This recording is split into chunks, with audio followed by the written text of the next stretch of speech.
Good evening, welcome, and it's nice to be here with everybody as we continue our journey through the second chapter of Tanya, which effectively is a journey through the depth of our own souls, and that's really what's so fascinating about it. So this chapter is the chapter that introduces us to what we call the Nefesh Hashenis, the second soul, otherwise known as Nefesh Elikis. That's the more correct term for it. The godly soul, the divine spark that lives inside of every single one of us. And we've learned some interesting things about this divine soul, some very interesting things. For example, we have learned that the divine soul, this chelek elokah mimal mamish, this divine spark that lives inside of us, goes through an evolutionary process. It was a very important part of our conversation because we were a little confused at the beginning. How is it possible if we all have a soul and every one of us has the same kind of soul, which is chelek elokah mimal mamish? It's literally a piece of God from on high.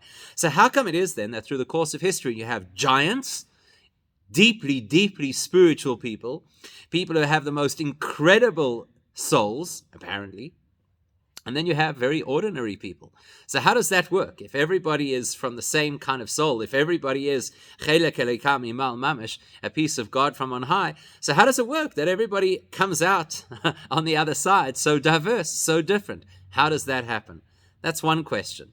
Another question is, how could it be that there are generational differences? So not only do you find that in a single generation there are those people who are deeply spiritual, who seem to be so in touch with their souls, and then the rest of us who, we kind of, I don't know if I understand this all and I'm trying to make sense of it. How could we both live in the same generation? But besides that, there appear to be generations that are different to each other. Generations of prophets and generations of scholars and mystics, and then other generations that appear to be just so incredibly ordinary. So, how do we work our way around all of that? So we said in order to understand and to appreciate this principle, what we need to know is that the soul goes through an evolutionary process. And the metaphor that we've used for that is the metaphor of the development of a child in utero. So we are considered Hashem's children, and in the same way as a child develops during the course of a pregnancy, and in the process of that development, so becomes more and more and more itself, and as a direct result, less and less and less an expression of the parents' so-called creative material. So in the same way, each soul becomes individualized during its journey, during its process, during its development. And certain souls develop one way and other souls develop a different way. And that's how it lands up, that we're all a little different when we emerge on the other side. So that's quite an important piece of information for us to have, to understand that just because we have evolved differently does not mean that we have a different core. Our essence is the same. No matter how we appear on the outside, our essence is the same. Every single one of our souls is chelek elokah mimal mamish, literally a piece of God, regardless of how observant a person is, regardless of how spiritual a person might be. That is all the wrapping on the outside. But the DNA on the inside is the same DNA, not only as the next Jewish person, but the same DNA as our Father in heaven. And that was a very important part of what we learned in Tanya in this chapter. So you could take the child and you can distance the child not only in geographical distance, but even in psychological distance. So the child has nothing to do with the parents, doesn't even know the parents, doesn't have any affinity to the parents. And yet the DNA remains the DNA of the parents. And that's exactly what we wanted to convey with regards to souls. Even more specifically, different parts of the body, if you had to go down, and this is something that keeps recurring in this chapter, if you had to go down to the toenail and analyze what is the genetic material of the toenail, you would discover that it is the same genetic material as the brain. You would discover that it has the same indelible, inherent connection to the father who sired that child as the brain has. Now, there's another really important piece of information that's going to play out in what we learn about this evening. And that is that, yes, we get it. In the same way as different parts of the human body evolve differently in the process of the development of a child, so in a similar vein, different parts of the great Jewish body, koima achas shlema, as the mystics say, the entire Jewish community is essentially one great spiritual body. So in the same way as we see that in our engagement with each other, as we see that in different parts of the body, so we see it in our engagement of each other. So the point is that every part of us Just like every part of the body is part of the same body and part of the same DNA, every single one of our souls is part of this great Jewish body, and it all shares the same DNA. However, there's something really important. That's what we're going to focus on this evening. What we're going to focus on this evening is that the function of the living, independent being. So that baby that developed inside the womb is now no longer a baby. It's a fully grown human being who lives outside of the mother's body and has full independence. So now there's a system, right? This person operates with their own system.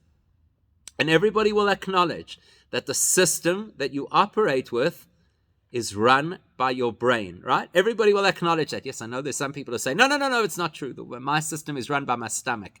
Okay, might be a Jewish thing. That's perhaps why it is that Judaism seems to orbit around meal times, if you've ever noticed. But the reality is, if we're scientific about it, if we're objective about it, we are controlled by our brains. For some people, that may not be good news. But anyway, so that's how it works. The independent entity has to run based on the brain. Now, what have we discussed? We've discussed a child who is conceived and then develops and then is born. At the point of birth, that's when the child becomes its own independent being that has its own identity and its own personality and its own character and its own unique features. And yet we want to say that even once that happens, that child is still very much part of the parent. So that's supposed to translate into, my soul is unique. I have my characteristics, which are different to your characteristics. So there's probably are areas in life where you are way more connected and way more intuitive and way more spiritual than I am. That's the way we're created, that each one of us has assets and talents and insight that the next person doesn't necessarily have. So that's what distinguishes us. And our message is that in spite of all of that, we're part of the original host. The original host being obviously Hashem himself. But here's the thing. So I take the person as an independent child who's now been born, and I can now acknowledge that that child is its own system, and its own system that is run by its brain. We're going to identify that a similar thing happens over the course of Jewish history. In other words, one way that I could look at the Jewish people is I can say from Adam till today is one growing organism. It's a spiritual organism where Adam might have been the original soul, and we have all kind of subdivided through a spiritual version of cell division to become us. But we're all part of this great spiritual organism that stretches right across the whole of history. And that would be accurate to say. However, it's a little bit more specific than that, because out of that whole organism, Hashem decided that my soul should live inside this physical form right now. God decided that I should belong to this generation. For whatever reason, Hashem felt that I would do better in the time of Tesla than in the time of the Volkswagen. Okay, so that's where I landed up. In this generation, there is a sub-organism, the souls of this time. All of our souls are connected in a certain way more deeply than we're connected to all the souls of history. Of course we're connected to all the souls of history. Judaism is one continuum. That's why we use expressions, for example, about all of us having been at Sinai. That's not a fable. It's not a fiction. That's real.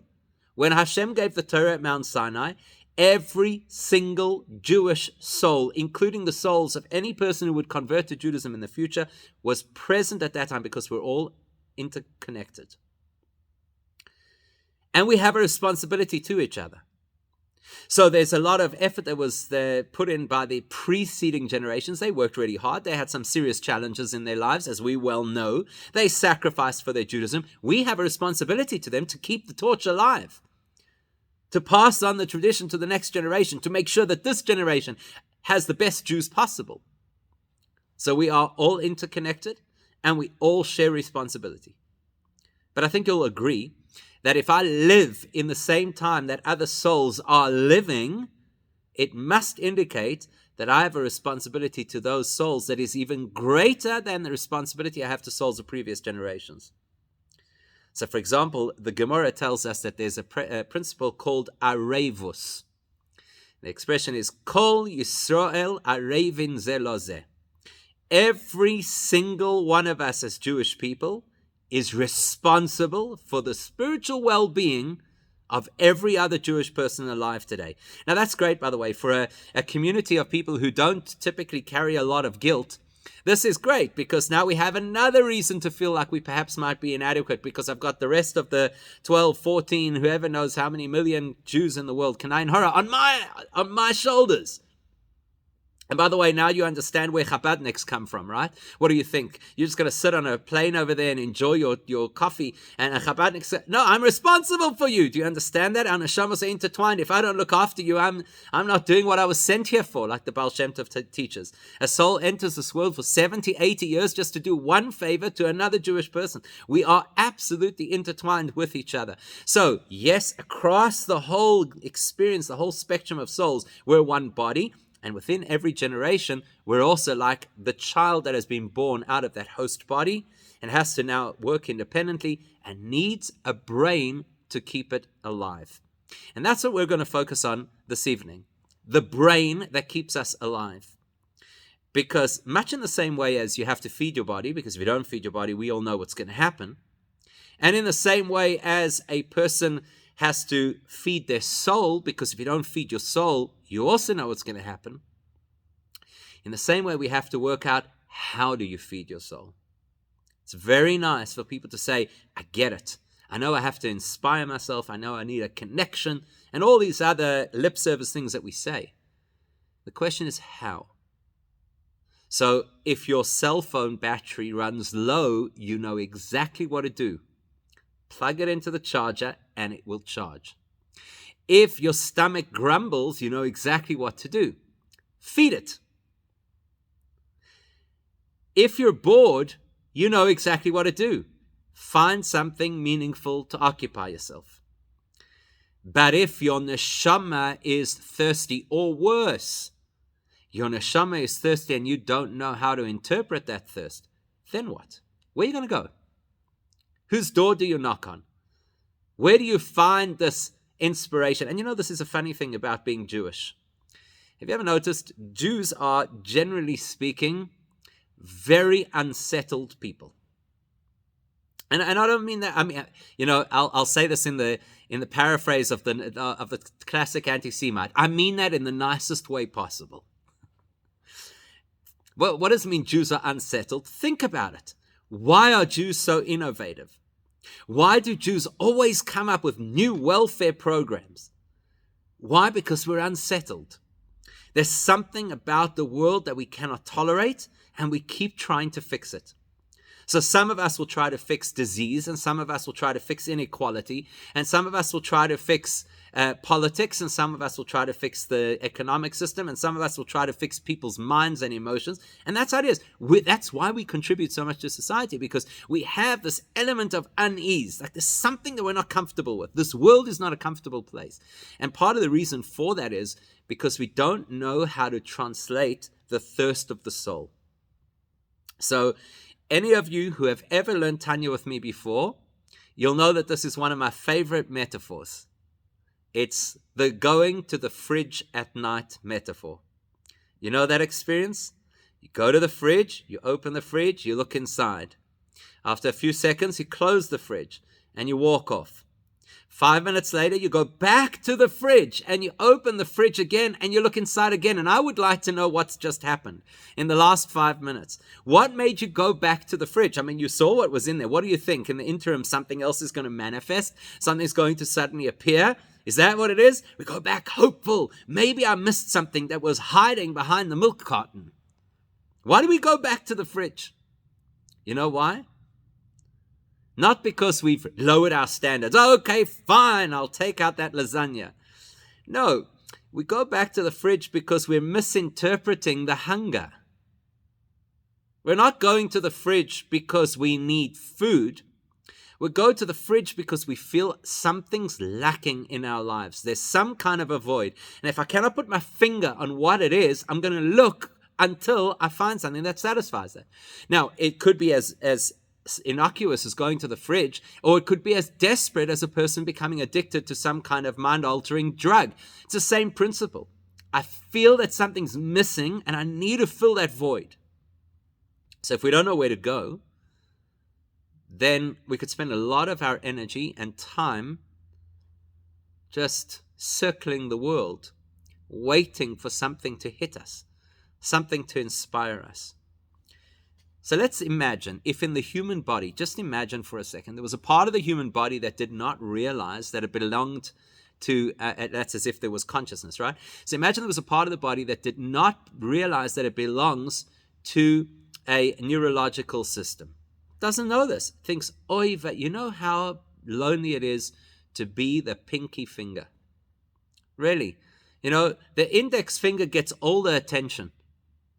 Even the thumb has so much to do in life, especially now in the world of biometrics. Who ever registers their pinky for biometrics? It's so overlooked. So Nebuch, this poor pinky finger feels so lost, so meaningless. I'm alone. Nobody ever pays attention to me. Now imagine if the pinky understands that, guess what? I actually have a direct line to the brain. Forget about the index finger or the thumb. I have a direct connection to the brain. I'm plugged into the epicenter of this entire system. Now that's not necessarily going to turn me into a brain, but it will, if I recognize it, give me the opportunity to link with the brain and to maximize the experience of whatever it is that I'm here to do. Now that's what we need to be able to do spiritually. Because as we're about to discover, the independent body requires the brain to run it. The independent soul requires connection to a soul that is at a higher level. Remember, we said souls evolve. Some souls become like pinky fingers, but there are some unique souls that remain like brains. And if I can plug into one of those souls, my life is going to change radically. So let's explore that in the words of Tanya, and then we'll see exactly what it is that it means. So using the slide that's on the screen, we're looking at the second paragraph. At this point, what we're doing is translating the metaphor into how it relates to the soul. So we said in the same way as every single part of the body, right down to the toenail, remains indelibly part of the original father, the host. So in the same way, the neshama, no matter how many layers of evolution it might have experienced, it remains absolutely connected, be'yichud nifla ve'atzum, in the most awe-inspiring kind of connection, be'mehuson ve'atzmuson harishon, to its original source. What is the original source of the soul? Shehi amshochas chochma ilah. Okay, now at this point in time, we don't really know much yet about what Chochma Ila'a really means. So we're just going to say, we're going to translate it generically. Chochma Ila'a means the supernal, infinite wisdom of God. So where does my soul originate? In the infinite, supernal wisdom of God. Earlier on in the chapter, we used the expression which is commonly used, Allah b'machshava, or Alu b'machshava, that we come from an elevated state of God's intellect. Now, we don't quite know what that means because, as we've already identified, it's near impossible, if not impossible, for us as humans to try and understand what God's intellect is. But the next part we can understand.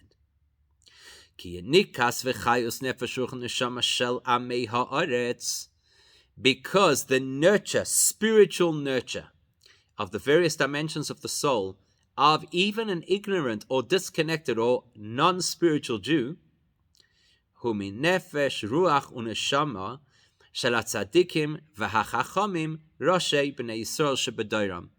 that nurture flows via the souls of the great tzaddikim and the great wise people who are called Roshei B'nai Yisrael, the heads of the Jewish people.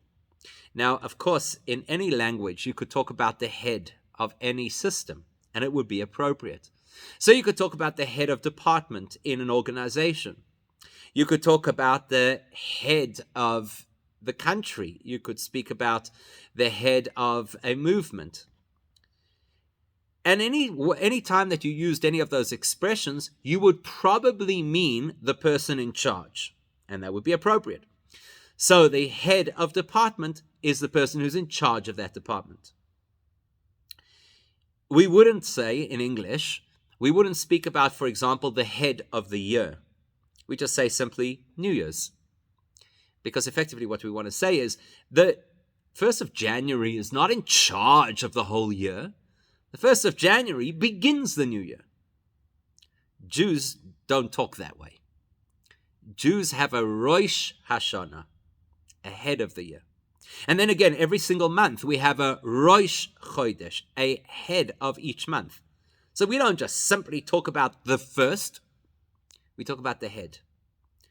Because what we understand about the nature of time and the way time works spiritually is that in the cycle of time, there are certain days that don't just mark one on the system. Those days encapsulate the energy of the system. So Rosh Chodesh behaves towards the rest of the month like the brain behaves to the rest of the body. It controls it. It directs it. Nothing can happen in the body if it hasn't first happened in the brain.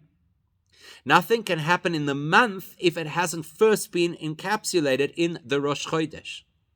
Nothing can happen in the year unless it's already been designed on the Rosh Hashanah. So ba'as, in Jewish language, when we use the word Rosh, we use it extremely specifically. We mean brain-like. We mean epicenter. We mean this is where everything is formed, everything is defined, everything is decided, everything is powered from the Rosh. So, if that's the case, when you look in Torah literature and you discover that the way that we refer to our leaders is Roshei B'nai Yisrael, or Roshei Alfei Yisrael, two different expressions, but very much meaning the same thing. The heads of the Jewish people, or the heads of thousands of members of the Jewish community. We have to ask ourselves the question, why are we calling them heads? There are so many other words we could use in Hebrew. We could talk about a manhig, a leader, a melech, a king, a nasi, which usually they translate as president in modern Hebrew. In ancient Hebrew, it meant a prince, but a nasi is effectively a spiritual leader of the Jewish people. There's so many words that we could use. Why do we say Rosh? And by the way, this is especially relevant to Hasidim, because what do we call a leader of Hasidim? A Rebbe, which is actually Rebbe in Hebrew, Reish, Beis, Yud, which stands for Rosh B'nai Yisrael, a head of the Jewish people. That's what a Rebbe is. So why do we choose that particular language? Why can't we not just say the wise man of the community, the leader of the community, right? So why do we say head? The reason we say head is exactly that point. Because just as the head is the epicenter of the entire body, and just like the head is the part of the body that directs, informs, inspires, motivates every single part of the body, that's the job of a Rosh B'nai Yisrael, of a tzadik. Now, later on in Tanya, we'll talk more about a tzaddik, particularly in chapter 10, because chapter 10 is dedicated to defining for us what a tzaddik is. But in this particular discussion, we're not just talking about the generic tzaddik, we're talking about, in a sense, the super tzaddik, the Rosh B'nai Yisrael. And you'll notice that the word that he uses over here is tzadikim and chachamim. They're two different elements that we're looking for, two different characteristics about these people that we need in order to be able to know who we're dealing with. So tzadik speaks to the piety of character, and chacham speaks to, well, you would probably imagine the concept of, sorry, lost my train of thought. I was just looking at a question over here. Okay, we'll come to the question in a second. So you'd probably imagine that the concept of a chacham is intellectual, and that's a big mistake. It's a common mistake.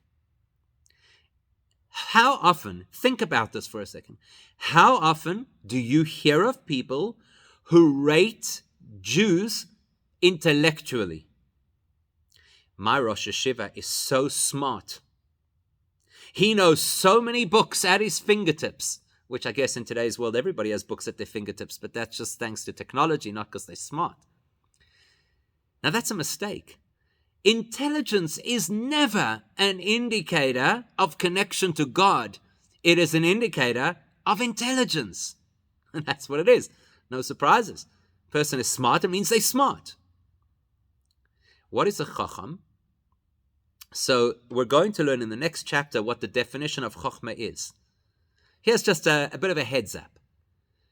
Chokhmah is the ability to suspend yourself so that you can be open to new wisdom.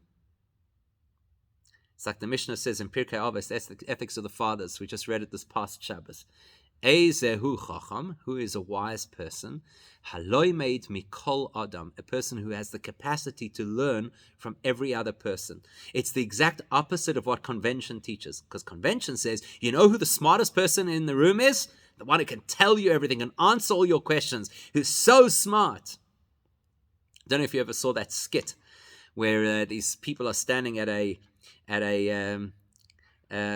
social event, and every person who walks in gets introduced by the host to this few people, but the one guy's standing right at the door, and he's very pompous, and he says, so what do you do? They say, I'm a doctor. He says, oh, well, I am an aerospace engineer. So what kind of things do you do in medicine? So they explain, I do this and that. He says, well, it's not exactly rocket science. And each person that comes, he's like disdainful, it's not exactly rocket science. So eventually he gets introduced to a fellow, walks in through the door. Hi, what do you do? Oh, I'm an aerospace engineer. He says, and what do you do? He says, me, I'm a brain surgeon. He says, aerospace engineer, it's not exactly brain surgery. So, when you're trying to rate yourself just based on intellect, it's not exactly a big deal to say I'm smart. So what is chokhmah? What is wisdom? Wisdom is the ability to suspend your sense of how smart you are. Wisdom is that you are wise enough to know that whatever you know, there will always be more you don't. It's an expression that our sages use. Tachlis hayediah sheloi neidacha. Ultimate knowledge is to know that which we can, is to acknowledge that which we cannot know. So somebody just sent privately over here. Is holiness suspending yourself chokhmah? Very much so. And we'll talk about that, please God, in chapter 6. Exactly that point. So here's the thing. When we talk about chachamim, we're not talking about individuals who are mighty smart. I mean, I'm sure they're very intelligent too. I'm sure they can do that. The pin test. You know what the pin test is? Where you take a volume of Gemura to the rabbi and you stick a pin through and he tells you all the words that it's pierced all the way down the page. I mean, that's beautiful. I think it's very nice. It doesn't tell you anything about whether the person is a good person or a holy person or anything. It just tells you that they know everything by heart, which is very nice and very laudable. But Roish B'nai Yisrael means that this is somebody who lives at the level of the brain. What does that mean? They live at the level of the brain. Just as we already discussed that through the course of the development and the evolution or devolution of the child through the course of pregnancy, where the child becomes less and less and less brain. Only one part of the child is brain and the rest of the child becomes skin and organs and hair and nails. So in the same way, most of our souls have moved on, but some souls remain at the level of Rosh. They don't devolve. They don't disconnect. And it's a gift to the rest of us that Hashem has put them into our lives.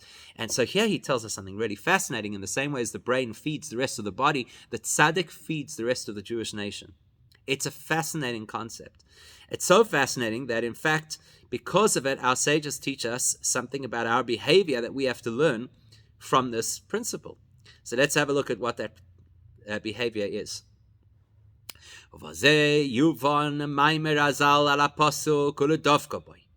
With this, we can understand what our sages meant when they said, Uledofka boy. Now, this is a verse in the Torah. The verse in the Torah says that we have a responsibility. Our responsibility is to get close to Hashem, to know Hashem, to learn about Hashem, Uledofka boy, and to cleave to Hashem. Dovka, like from the word devek, which is glue. So the sages in the Gemara ask a very interesting question.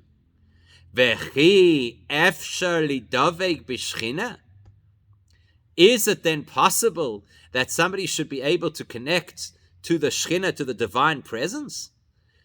Does it not say in the Torah, Hashem Elokecha eish oichlahu, Hashem your God is an all-consuming fire? So how could you possibly cleave to Hashem? Says the Gemara. This is not Hasidus, this is not Kabbalah, this is straight in the Talmud. Says the Gemara, Shakol hadavik v'talmidei chachamim, that any person who makes a personal connection with Talmidei Chachamim, one of the most misunderstood terms in Jewish language, Talmidei Chachamim, usually translated as Torah scholars, but we'll reinterpret in a moment. Maile olav hakasuv ki'ilu nidbak b'shchina mamash. The sages of the Talmud say that any person who cleaves to a Torah scholar, it is as if they have connected directly to the divine presence. Now, when you think about that, that's a very incredible suggestion. I'm going to connect to Hashem, God who is infinite, God who is this so-called all-consuming fire, which effectively means that you cannot connect to Hashem because you can't get any closer. I mean, think about it. Can you imagine a person who says, we're going to go land on the sun? I recently saw somebody who did an interview. It was absolutely mind-blowing. He did an interview on the streets of some city in America, I'm not sure which, and he asked people the question. One of the questions he asked was, do you remember which year it was when the first astronaut landed on the sun? And people were scratching their heads. They're like, was it 1973? Can you imagine the degree of ignorance? Now, any thinking person obviously knows that forget about landing on the sun. If you live in the next door planet that's a little bit too close to the sun, it's not life-sustaining. You've got serious problems. That's what we mean when we say Eish Oichlahu. What we mean is God is so intense that obviously you can't get close.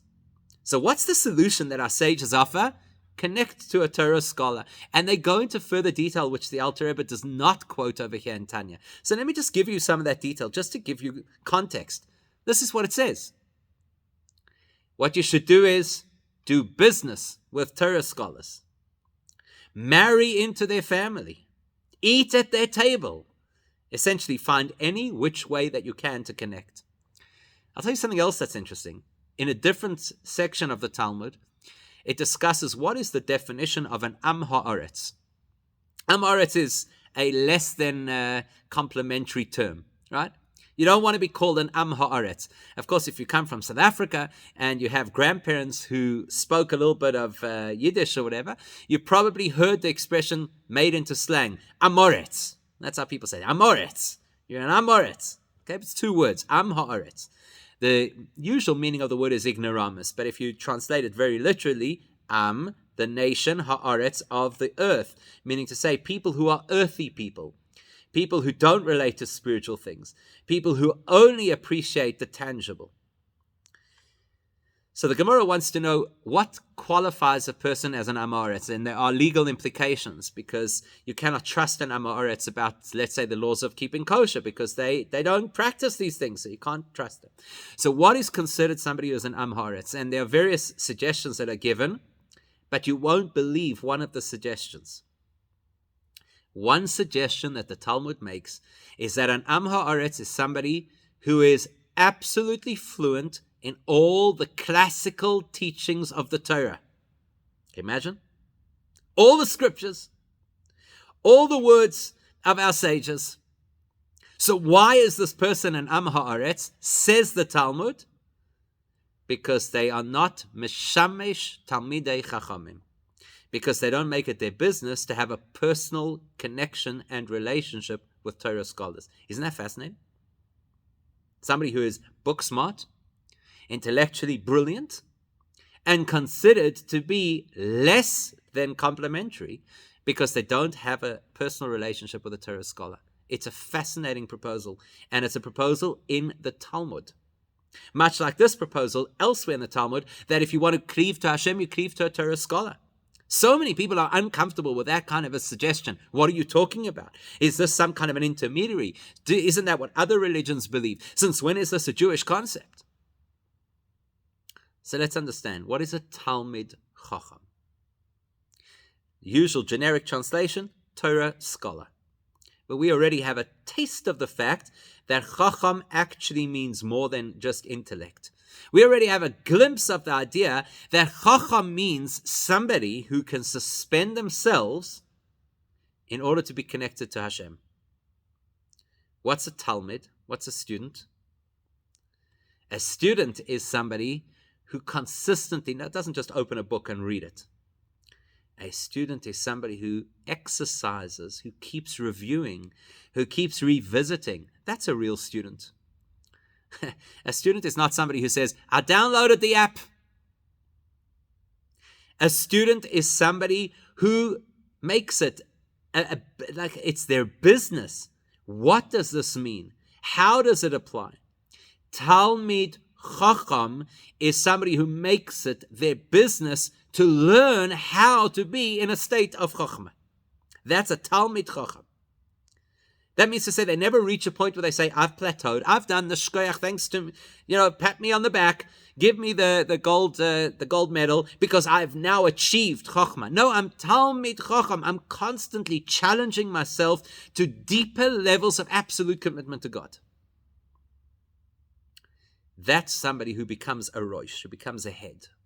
And the reason is very simply because our issue, we, ordinary people, our issue, the reason we don't feel connected to Hashem is because we're too conscious of ourselves. And that's the reality. So you could sit in a shir and you could learn Tanya and you could think, wow, Hashem is real. This all makes sense. The minute this is over, I'm changing my life. But you know what happens the minute this is over? You go to the fridge to see what's in there. Because we're way, way too conscious of ourselves to have the experience of absolute transparent connection to Hashem. So we're other parts of the body, we're not the brain. The brain never stops being aware of the body's needs. The brain never stops to think about itself. It's there only to service the body. Roish B'nai Yisrael is that kind of an individual.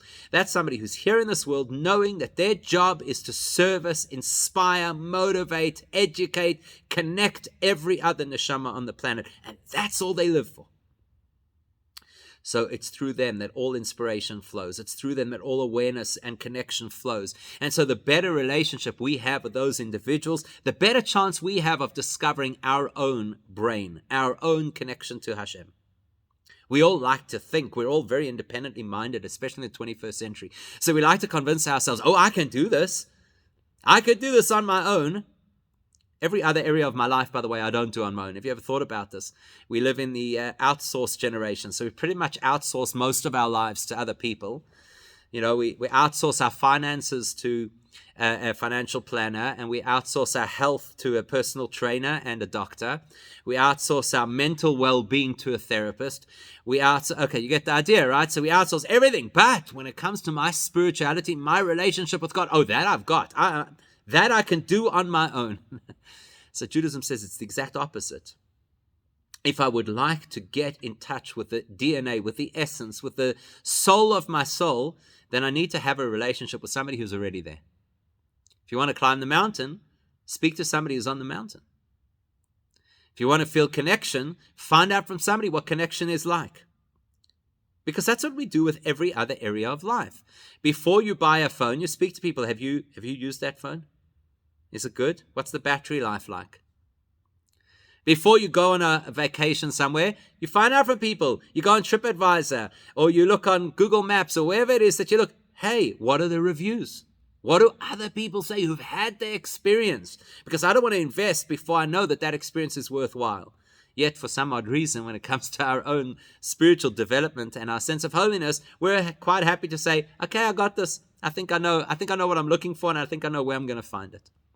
So the Torah says, if you want to connect to Hashem, the way to connect to Hashem is to connect to people who have dedicated their lives absolutely to no other business, no other interest other than to connect to Hashem. And then he explains to us exactly how it works.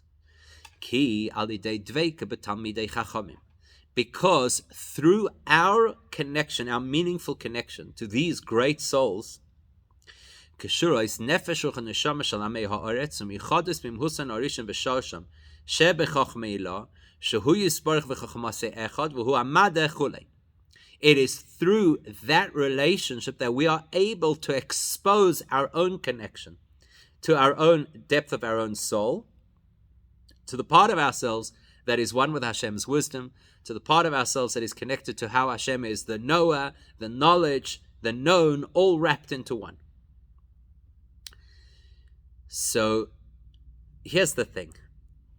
If I go with the attitude which many people do, and I think that the ultimate state of Judaism is to be an incredible scholar, then effectively what I'm saying is that the ultimate role in Judaism is to be the expert teacher.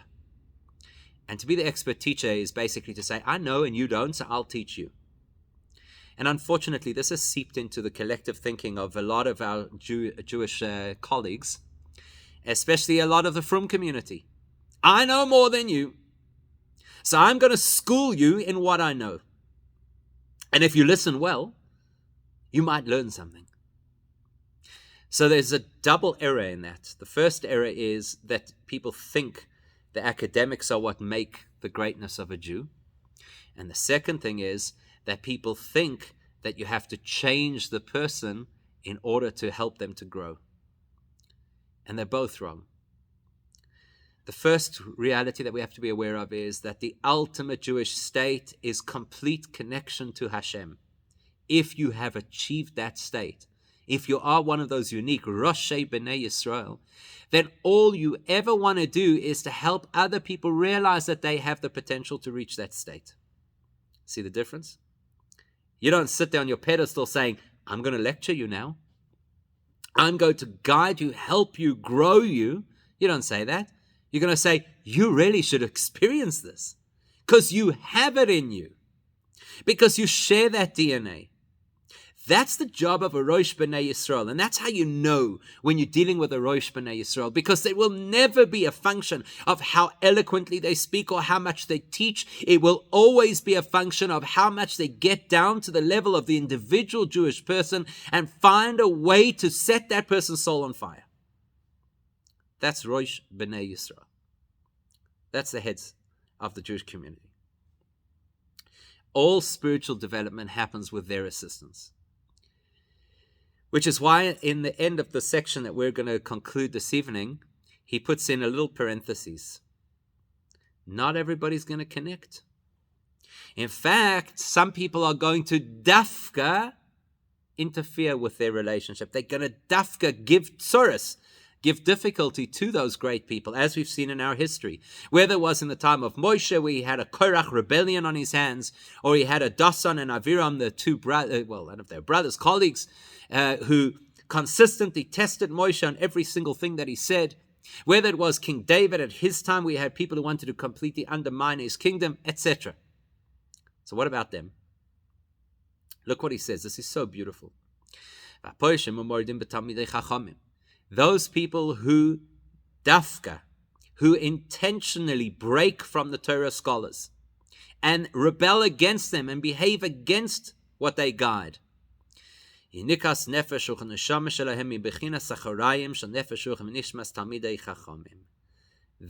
souls are also still inspired and nurtured by the souls of the great Talmidei Chachamim. It's just backhanded. Okay, you don't want to deal with me? You don't want to talk to me? That's fine. I'll find a way. You know, it reminds me of a story. There was once a fellow, and he was a rebellious kid. He was in the yeshiva system, and he was a rebellious kid. We're talking a couple of 100 years ago. And the rules of the yeshiva dictated that the kind of behavior that this fellow was involved in, he had to be expelled from the yeshiva. There was no choice. And the fellow who was in charge, it's called the mashgiach, he's like the disciplinarian in the yeshiva. So the mashgiach kicked him out. He said, these are the rules. You've been given all your warnings. You've ignored all of the warnings. You're out. You're expelled. Now, in those days, to be in the yeshiva was usually far from home. And this kid was now on the street. He no longer had board and lodging. What was he going to do? So he takes his bags, and of course he was quite shaken. He didn't think it would really happen. He takes his bags and he heads out. He's standing on the street corner and he's waiting to see what his next move should be. And the mashgiach of the yeshiva comes over to him and he says, "Right, Moishele, come." And he takes him home and he gives him a room in his own home. Why? Because we're not a punitive religion. Yes, there are rules and there are consequences if you cannot uphold those rules. But the job of a Rosh B'nai Yisrael, and I'm not saying that the individual disciplinarian in a yeshiva is that kind of person, but it gives us a glimpse. His job is to make sure that you're connected. So if you don't want to be connected in the way that the system requires, then he'll still find a way to connect you. That's Rosh B'nai Yisrael. Just like the brain has to keep every part of the body alive, including the parts of the body that put the rest of the body at risk. So, I mean, there's no such thing as the brain saying, okay, listen here, I don't like what you're eating. It's got too many trans fats in it. So that's it. I'm not letting you have it. I'm shutting down the digestive system. It doesn't work that way. So the brain will try and find other ways to get the body to somehow reject these toxins. And that's what happened over here with this particular guy. I've got to find another way to help you. The Rosh B'nai Yisrael, the responsibility of these great, powerful tzaddikim is to ensure that every soul is connected. Those who approach them have a warm, meaningful connection. Those who run from them will have some kind of an abstract connection, but the tzaddik will chase them, even if it's behind the scenes, even if it's in a way that they cannot necessarily experience, even if it's in a way that just happens in the spiritual realms that we don't begin to understand because we're not that kind of a tzaddik. But they'll send out whatever impulses are needed to that soul just to keep the person connected.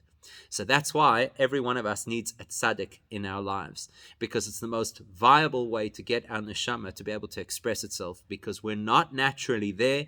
These individuals are, so they're the best positioned to take us on the path that will allow us that level of connection.